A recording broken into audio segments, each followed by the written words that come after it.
White sauce pasta பண்ணுறதுக்கு ஒரு கடாய் எடுத்து அதை நல்லா ஹீட் பண்ணிவிட்டு இதில் நான் ஒரு டேபிள் ஸ்பூன் மட்டும் பட்டர் சேர்த்துக்கிறேன்.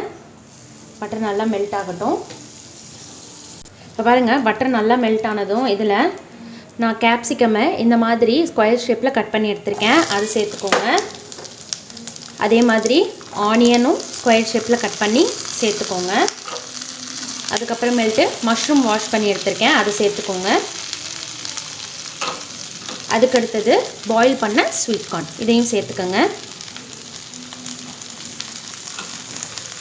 இப்போது இது எல்லாத்தையும் லைட்டாக பட்டரில் சாட்டே பண்ணி வேறு ஒரு பேனுக்கு நம்ம மாற்றி எடுத்து வச்சுக்கலாம்.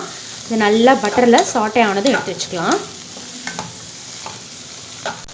ஃப்ரெண்ட்ஸ், இங்கே பாருங்கள், இது எல்லாத்தையும் நல்லா இந்த மாதிரி டிரான்ஸ்பரண்ட் ஆன மாதிரி சாட்டே பண்ணி எடுத்து வச்சாச்சு. திரும்ப அதே கடாயில் நான் அகெயின் ஒரு பெரிய டேபிள் ஸ்பூன் நிறையா பட்டர் எடுத்துக்கிறேன்.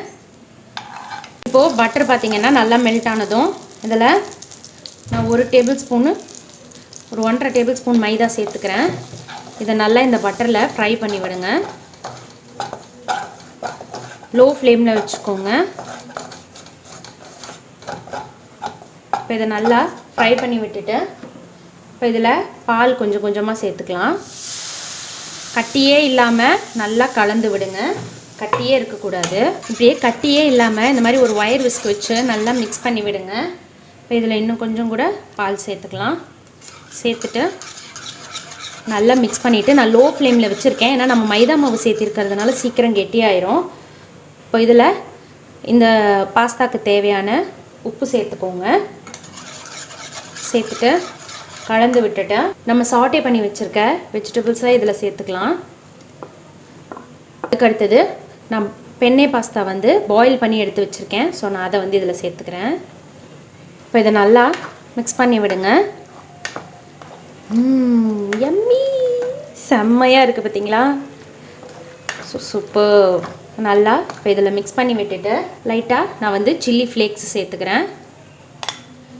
அதுக்கடுத்தது இட்டாலியன் சீசனிங் கொஞ்சமாக. இது ஆப்ஷனல் தான். உங்கள் வீட்டில் இது இல்லை அப்படின்னா நீங்கள் சேர்த்துக்க தேவையில்லை. ஸோ அதை நல்லா ஸ்ப்ரிங்கிள் பண்ணி விட்டுட்டு தென் ஃபைனலாக ஒரு 1/2 டீஸ்பூன் பெப்பர் சேர்த்துட்டு நல்லா மிக்ஸ் பண்ணி விட்டுருங்க. சூப்பருங்க, நம்மளுடைய ஒயிட் சாஸ் பாஸ்தா ரெடி. இருந்தீங்களா? யம்மியாக இருக்குல்ல? இப்போ இதில் ஃபைனல் டச்சாக நம்ம ஒன்று சேர்த்துக்க போகிறோம். நான் ஒரு சீஸ் ஷீட்டு ஃபுல்லாக சேர்த்துக்கிறேன். யம்மி, நம்மளுடைய சூப்பரான பாஸ்தா. சூடாக எடுத்து போடுங்க, நல்லா மெல்ட் ஆயிரும். ஸோ நம்மளுடைய யம்மியான ஒயிட் பாஸ்தா ரெடிங்க. எவ்வளோ குயிக்காக ரெடி ஆயிடுச்சு பார்த்தீங்களா? செம்ம யம்மியாக இருக்கும், குழந்தைங்களுக்கு ரொம்ப பிடிக்கும். ஸோ கண்டிப்பாக இந்த ரெசிபியை நீங்களும் உங்கள் வீட்டில் ட்ரை பண்ணி பார்த்துட்டு மறக்காமல் நம்ம சேனலை சப்ஸ்கிரைப் பண்ணிக்கோங்க. பாய்.